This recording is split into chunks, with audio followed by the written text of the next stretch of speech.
going. We've got a partial plan here. No reason to not finish it all the way out.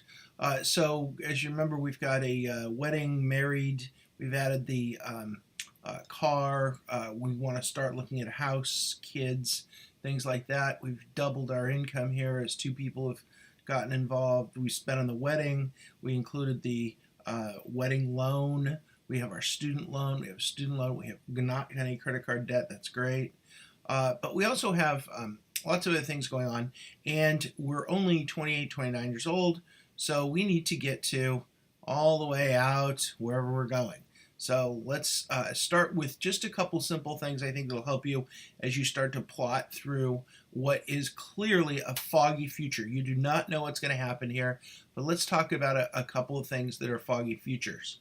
So if we say we're going to have kids in year 2020 here, and we're going to take that out, and we're going to go out to 2038, and I'm just going to go past where we are now. I'm going to take the years out past that and take this and take it out to 2038. Whoops. Undo. If you don't get two of them, it doesn't continue the pattern. 2038 and take kids is the same pattern, so that's okay. Okay, so you have kids until 2038, and then I'm going to take kids and I'm going to go like this, and it's a little off screen here, but you can see I've highlighted it all, and I'm going to paint it with a color that won't annoy me too much. We want boys, so we're going to paint it as boys. So we have kids that are boys there, one boy, and maybe we have two. So if we have two kids, they're 2 years apart, we're going to keep going until 2040. That's when we have kids. Married here is obvious. We can call that a red letter day. So married is a couple years of marriage, and then lots of years of kids. And then as we go further, let's take this on out. Let's put an age on here so we know how old we are. We're going to 32, 33, and we're going to just grab this little box and take it all the way across. And you can see that kids are coming out of high school when we're 49. We might want to note that. So end high school, and then we start college. So we can highlight college with maybe a different color here. We'll go colleges. What do we call it? College. Let's go green. Let's go light green. And we go green for college. So 1, 2, 3, 4, and then the other kid is 5, 6. They probably won't get done on time. Let's say 7. So we have 7 years of college. I'm going to say kids / college. So we have some sort of idea on what we're worried about and what we're paying for. Let's take these and take these out until we're 54. So this is our life, right? So we were young and wonderful and had fun, and we did that till we were 26, and then 27, 28 we got married, and then we started having kids. We had a couple kids at 28, 30, and the kids kept coming along until we get to end of high school. Now we're into kids college. I'm going to put end of high school and move it back to where the end of the first kid is at high school. You'll remember that. And then end of kids, and then no kids. So we're going to assume we're done with no kids. That is a celebration color. No, I'm just teasing, but it's a celebration. It's a color. So we're going to say, what's a celebration color? We're going to say what? Purple. Purple is our celebration color. So we've got. Whoops. I want the square purple, not the text purple. So I'm going to put the text back as no kids, and I'm going to turn the cell into purple, and we're going to say no kids, and then we get to retirement. So retirement is, I have to keep going here, 62. Well, retirement's at least till 67 these days. So there's a number there, and we're going to say no kids. Working, no kids. goes on until at least 67, where we can collect Social Security, and then we're going to call it retirement. Did I spell retirement correct? T-I-R-T-I-R-E.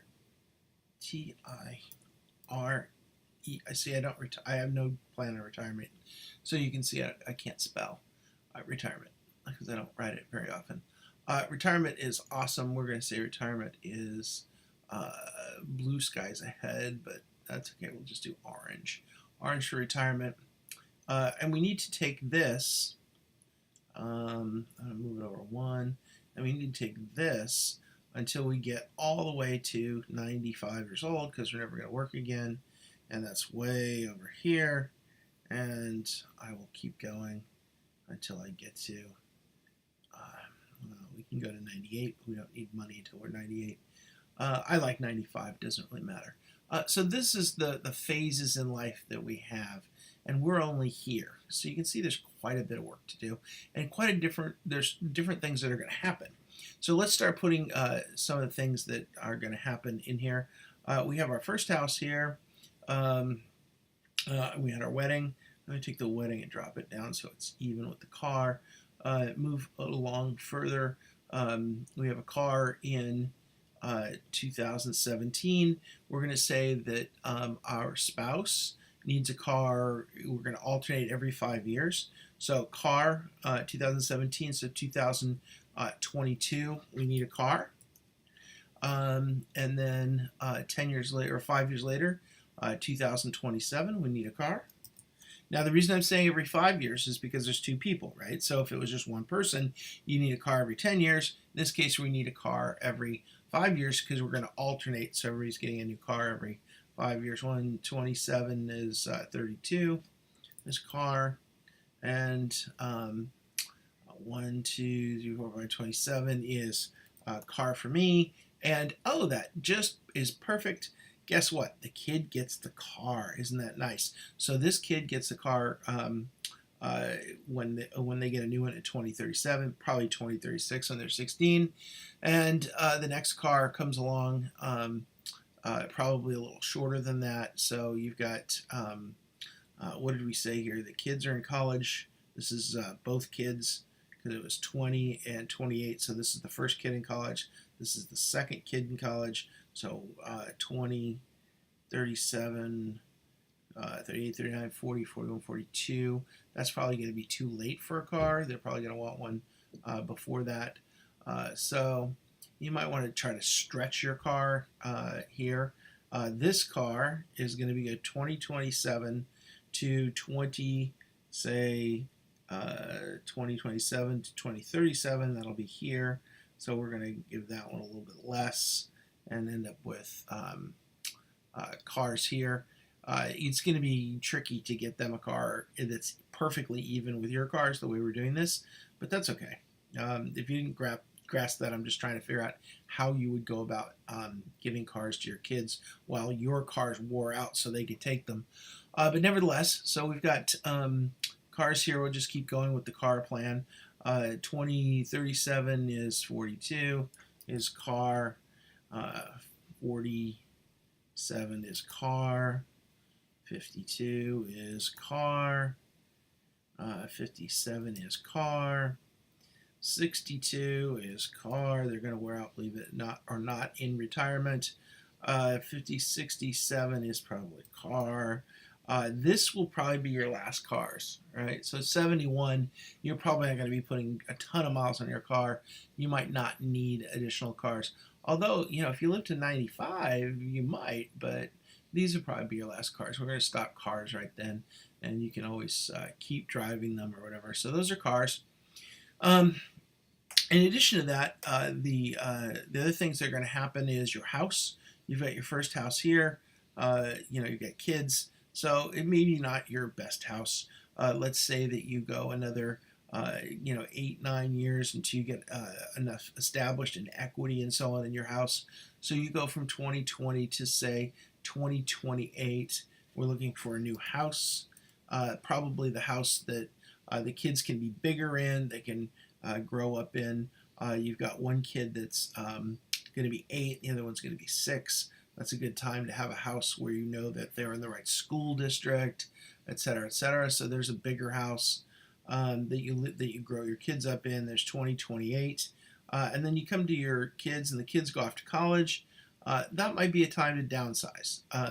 You might want to downsize the size of your house. On the other hand, you're going to still be working. Remember, you're not ending up downsizing in retirement until 2059. So we don't want to get rid of our house if we really like it back here when the kids move out of the house and downsizing, because if we do it here, we're going to have a smaller house that's building equity on it. So we might keep that house or so on. But let's just say, for the sake of argument, that we're going to have that the kids are out, they're going off to college. So we're going to look at another house here. And then, of course, in retirement, we're going to do something about a house. So those are our house events. So you can see the events in our life that are big events that we have to worry about, that are that we need to either save for or something's going on for. In addition to that, we need to think about our salaries and our jobs. The kids in here, starting right here, become a bill. In here, we have not already put. Wait! Before I go further and add kids, well, let's just add kids in here. Let's just put a line in here. Insert kids costs. We'll just add that in there just for now as a placeholder. But in addition to that, you got married here, and in 2019 you got married here. But I noticed your rent didn't change, of course, but neither did your utilities, your cell phone bill, your internet. Well, hold on a second. You can't have double incomes and not have double bills. So this isn't what's going on. So what we're going to do is adjust this column, because you've got more income coming in. Now, we did adjust the 401k. We did adjust the taxes, so that's good. Inflation's okay. Rent, you're still renting. You haven't bought a house yet. You have utilities, though that hasn't changed. Cell phone bill, well, that doubled. So this equals this times 2. Whoops.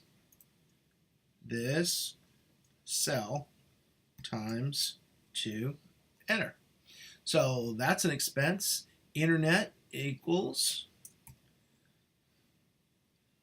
this cell times 2, enter. So what else is going on here? Household and food budget. I could just drag this down, right? It should double it. Uh-oh. Yep, no, that's right, doubled it. Restaurants going out. Are we going out more? Yeah, well, there's 2 of us, right? So the bill's going to be higher. So it's twice as high. Utilities are not going to be higher. Look, we have utilities in here twice. Utilities here and utilities here. I'm going to assume those are 2 different bills. I'll just leave them in there for now. Car payment. I don't know if your spouse has a car payment. I'm going to assume they do. And I'm going to assume that they have a bigger car payment than you do. And I'm going to change this from $2,400 that gets paid off. As we can see here, it gets paid off here.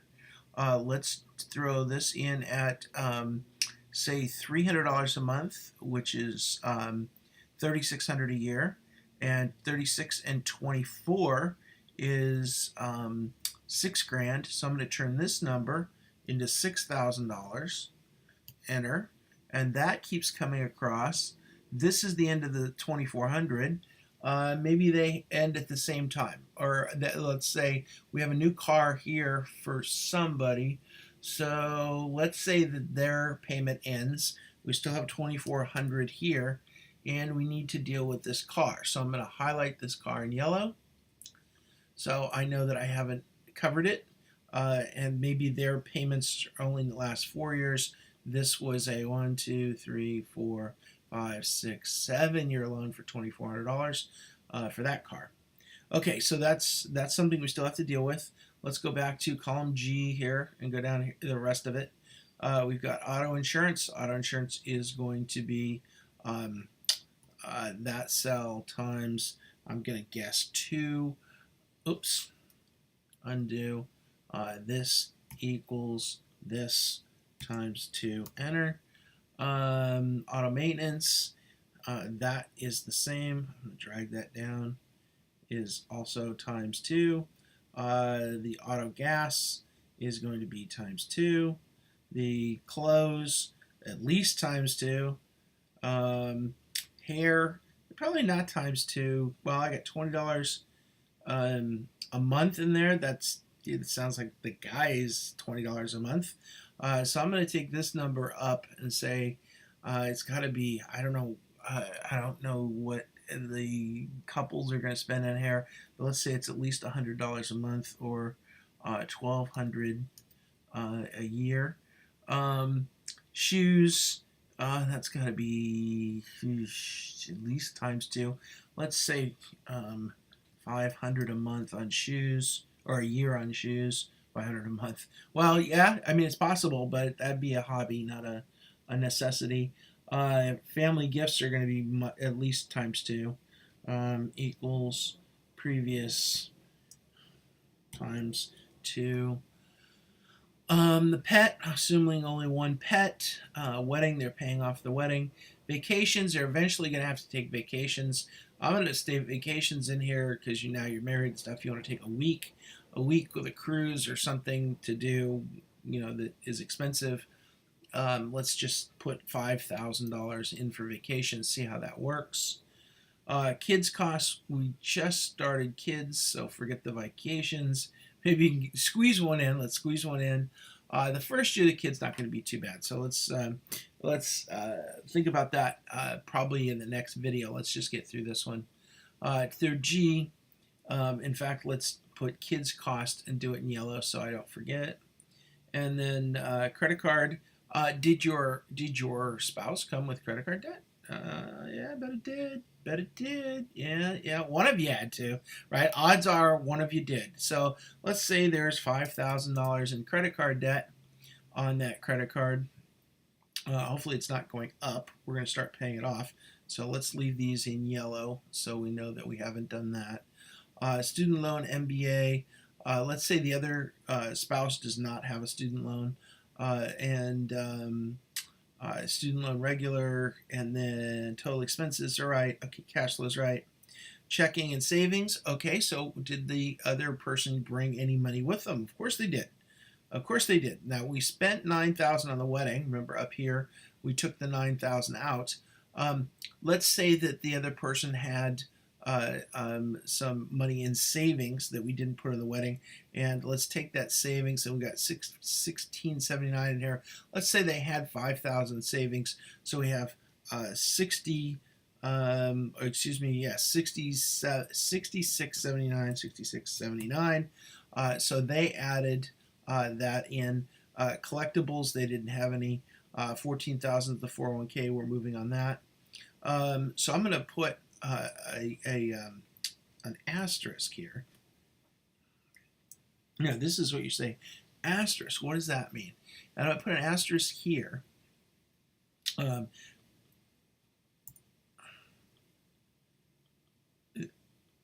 It's not an asterisk. If I put an asterisk there, it won't work. So I'm gonna put a. You know what? I'm gonna stop right there. I will add this to the next video because I want to highlight this cell so I don't forget it. The rest of this looks okay. I got to put the other credit card balance in here. So if they owe $5,000 on their credit card, actually that's their balance. So I'm going to put the $5,000 balance here. I'll come back to this other cell. I don't want to forget this.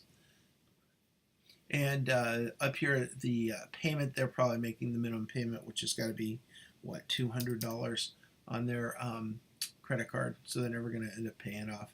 And they got $5,000 here new, which is something else I have to deal with in the next video.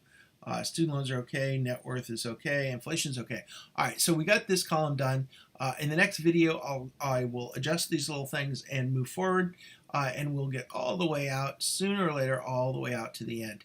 Okay, so stay tuned. We just adjusted this column and got our little plan going, and we'll keep going. Thanks.